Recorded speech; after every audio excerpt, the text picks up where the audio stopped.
సంవత్సరంలో కూటమి ప్రభుత్వం వైఫల్యాలకు సంబంధించి మా పార్టీ అన్ని కోణాల్లో నిర్దిష్టమైనటువంటి సమాచారంతో పుస్తకం రిలీజ్ చేయడం జరిగింది. నేను మీ అందరికి కూడా ఒక ఉదాహరణతో కూటమి ప్రభుత్వం యొక్క మతలబ్ ఏంటో తెలియదలుచుకున్నాను. ఏ చిన్న కార్యక్రమానికి కూడా గ్లోబల్ ప్రచారం చేసే చంద్రబాబు నాయుడు గారు ఈ తల్లికి వందనం విషయంలో ఎక్కడ కూడా ప్రచారం పెద్దగా లేకుండా మతలబ్తో రిలీజ్ చేస్తున్నట్టు జీవో ఇచ్చారు.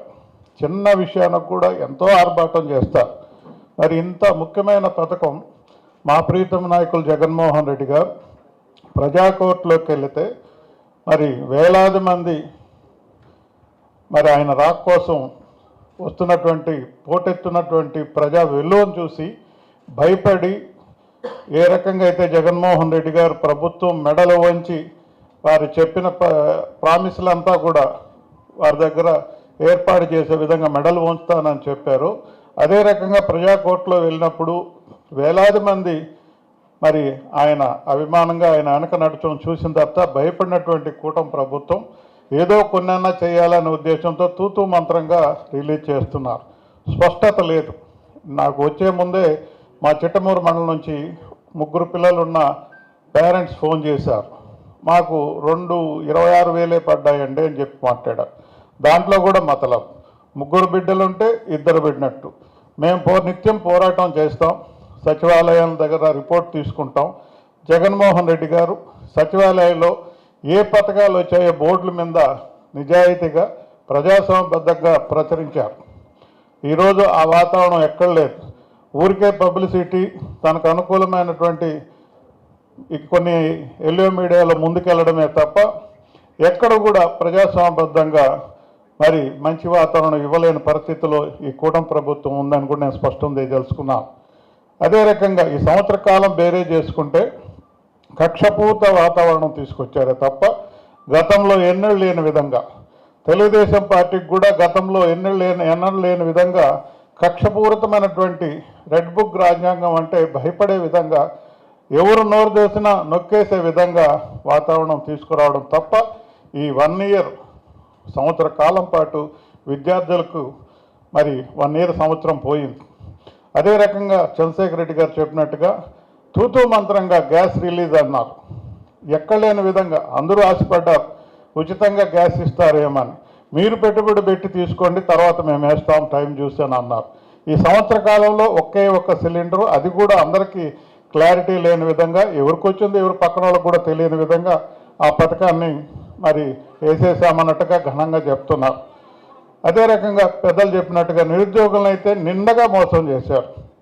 1 ఇయర్ వారు చెప్పిన విధంగా 3,000 లెక్కన ఇస్తాను నిరుద్యోగుల కంటే ఈరోజు ఈ 12 నెలల్లో 36,000 రూపాయలు ప్రతి నిరుద్యోగికి బకాయి ఉన్నటువంటి ప్రభుత్వం ఉందంటే అది కూటమి ప్రభుత్వం అని కూడా తెలియజేసుకుంటున్నా. అదే రకంగా ఆడబిడ్డ అనేది 1,500 అని ఇచ్చారు. ఆ 1,500 నెల లెక్కేస్తే ఇంచుమించుగా 18,000 రూపాయలు ప్రతి ఆడబిడ్డకు కూడా బకాయి ఉన్నారు. మరి ఈ రకంగా రైతాంగం చూస్తే 1 ఇయర్ ఎవరికి కూడా ఎక్కడ సపోర్ట్ చేసినటువంటి విధానం లేదు, ఆదుకున్న విధానం లేదు. వారికి కూడా మరి పెట్టుబడి కింద 25,000 ఇస్తానని మాట మార్చి 20,000కి వచ్చారు. పోటీ పడ్డారు జగన్మోహన్ రెడ్డి గారితో, కానీ నిలవలేక 25,000ని 20,000 చేసుకున్నారు. అదైనా ఇస్తారంటే ఇదిగో అదిగో అంటూ సంవత్సర కాలం గడిపాడు. రైతాంగానికి ఇప్పుడు 20,000 బకాయి ఉన్నారని కూడా చెప్తున్నా. ఈ రకంగా తీసుకుంటే అన్ని రంగాలలో బకాయి చేసుకున్న ప్రభుత్వం ఈ 1 ఇయర్లో బకాయిలే తప్ప ఎవరికి నువ్వు సర్దుబాటు చేసింది కూడా లేదు. 3 కలిసి మరి ఆదుకునేది ప్రజల్ని ఎంత మాత్రమో సంబరాలు చేసుకున్నా మీ అందరికీ ప్రశ్నిస్తున్నాను. ఆత్మ పరిశీలన అంటే ఒక్కసారి పరిశీలించుకోండి. ఈ సంవత్సర కాలంలో మీరు చేసిన అభివృద్ధి ఏంటి? 1,50,000 కోట్లు తెచ్చారు అప్పు. 1,50,000 కోట్లు తెచ్చిన వాళ్ళు ఇప్పుడు తంటాలు పడుతున్నారు. 8,000 కోట్లు ఇచ్చేదానికి మరి చాలా ఇబ్బంది పడుతున్నారు. అదే జగన్మోహన్ రెడ్డి గారు స్పష్టత ఉంది. ఎన్ని పథకాలు సంవత్సర కాలంలోనే గొప్పగా ఇచ్చారు. భయానక సిచ్యువేషన్ అయినటువంటి విపత్కర పరిస్థితి అయినటువంటి కరోనా పీరియడ్లో కూడా బాధ్యత కలిగినటువంటి ముఖ్యమంత్రిగా అన్ని టెన్షన్గా సకాలంలో ఇచ్చినటువంటి మనసున్న ముఖ్యమంత్రిగా పేరు తెచ్చుకున్నటువంటి యోధులు మా ప్రీతం నాయకులు జగన్మోహన్ రెడ్డి గారు. అందుకే ఈరోజు బేరే చేసుకుంటున్నారు. 6 నెలల్లోని ఇంత వ్యతిరేకత, సంవత్సర కాలంలో ఇంత వ్యతిరేకత ఎందుకు వచ్చిందంటే కారణం చెప్పిన మాట మోసం చేయడమే తప్ప తన సహజ ధోరణిలో అందరికీ వెన్నుపోటు పొడిచారు. ఈరోజు మొత్తం రాష్ట్రానికి పెద్దలు చెప్పిన విధంగా 5 కోట్ల మందికి మరి అడ్డంగా వెన్నుపోటు పొడిచారని కూడా ఈ సందర్భంగా తెలియజేసుకుంటున్నాం.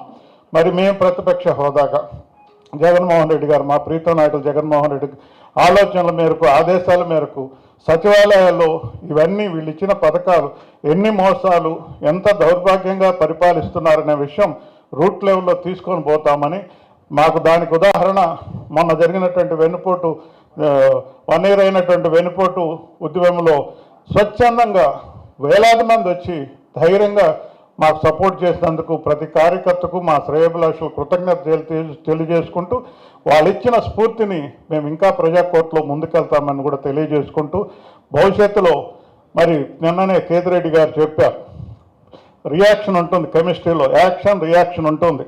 మీరు చేస్తున్నటువంటి ఈ దౌర్జన్యాలు తప్పకుండా రియాక్షన్ అనేది స్టార్ట్ అవుతుంది, ప్రజాకోర్టులో నుంచే స్టార్ట్ అవుతుందని కూడా తెలియజేసుకుంటూ, మరి ఈరోజు ఈ 1 year వైఫల్యాలకి మరి ఎంత నిర్దిష్టంగా పార్టీ మరి మా అందరికీ తెలియజేయడం, ఇవన్నీ కూడా మేము ప్రజల్లోకి తీసుకెళ్తామని మీ ద్వారా తెలియజేసుకుంటూ సెలవు తీసుకుంటాం.